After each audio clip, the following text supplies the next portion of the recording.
जब जीवन का युद्ध कठिन हो जाए, जब हर ओर संशय और भय घेर ले, तब क्या किया जाए? ये सवाल सिर्फ अर्जुन का नहीं था। ये सवाल हर उस व्यक्ति का है जो किसी न किसी युद्ध भूमि में खड़ा है। कुरुक्षेत्र का युद्ध आरंभ होने ही वाला था। दोनों सेनाएं आमने सामने खड़ी थीं। परंतु ठीक उसी क्षण जब अर्जुन को अपने शस्त्र उठाने थे, उसका हृदय कांप उठा। उसने अपने ही भाई, गुरु और संबंधियों को अपने सामने खड़ा पाया। उसका मन दुविधा में पड़ गया। वह अपने गांडीव को नीचे रखकर श्री कृष्ण से बोला, माधव, मैं ये युद्ध नहीं लड़ सकता। ये मेरे अपने हैं। मैं इन्हें कैसे मार सकता हूँ? इस युद्ध में यदि विजय भी मिली तो ये किस काम की होगी? ये राजपाट, ये साम्राज्य किस काम का, जब अपने ही नष्ट हो जाए? श्री कृष्ण मुस्कुराए। वे अर्जुन की इस दुविधा को समझ रहे थे, परंतु वे यह भी जानते थे कि ये युद्ध केवल एक सिंहासन के लिए नहीं था। ये धर्म और अधर्म के बीच था।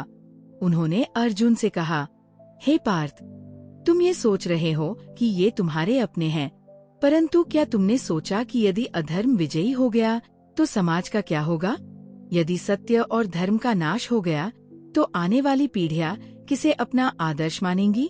ये युद्ध तुम्हारे अहंकार के लिए नहीं, बल्कि धर्म की स्थापना के लिए है। यदि तुम इस समय पीछे हट गए तो केवल अपने कर्तव्य से ही नहीं, बल्कि अपने आत्मबल से भी हार जाओगे।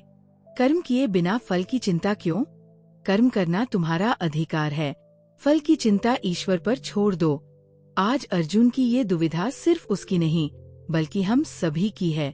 जीवन हमें कई बार ऐसे मोड़ पर ले आता है जहां हमें अपने निर्णय पर संदेह होता है, जब असफलता हमें रोकने की कोशिश करती है, जब लोग हमारा मजाक उड़ाते हैं, जब रास्ता मुश्किल दिखता है, तब हमें श्री कृष्ण के शब्दों को याद रखना चाहिए।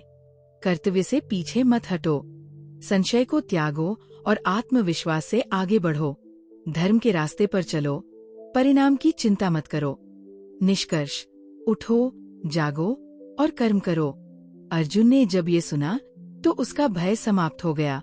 उसने गांडीव उठाया और युद्ध के लिए तैयार हो गया।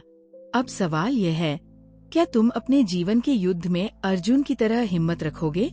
जीवन में हर समस्या के समय याद रखना, कृष्ण तुम्हारे साथ हैं।